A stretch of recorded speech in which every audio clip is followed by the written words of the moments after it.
verse-by-verse meditations. Genesis chapter 8.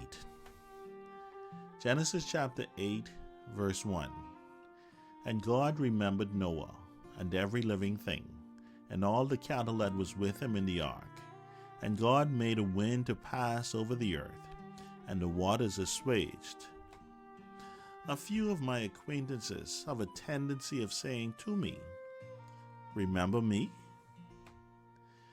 Are they afraid that I'm going to forget them and not remember who they are? That form of thinking is reserved for students of mine that I haven't seen in a number of years. It should be said that as much as I try to remember every single student that I have taught, this is actually quite a daunting task. On average, I have nearly 150 students that I have under my tutelage each year. And let's consider that I've taught for more than 27 years.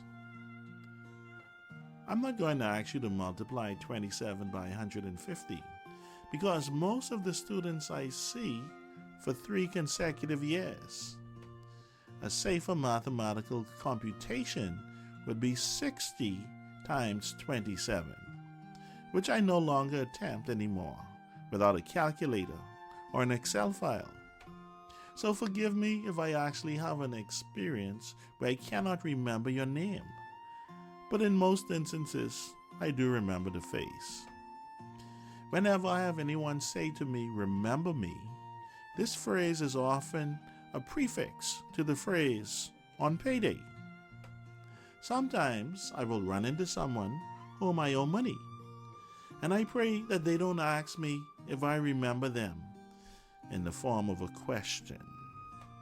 The act of remembrance is very often associated with action. When the time was right, God acted on Noah's behalf.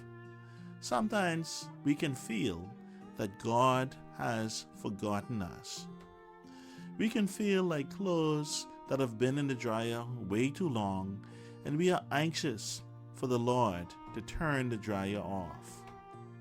In Judges chapter 16 and verse 28, and Samson called unto the Lord and said, "O Lord God, remember me, I pray thee, and strengthen me, I pray thee, only this once, O God, that I may be at once avenged of the Philistines for my 2 eyes." And then we listen to Hannah in 1 Samuel chapter 1 and verse 11.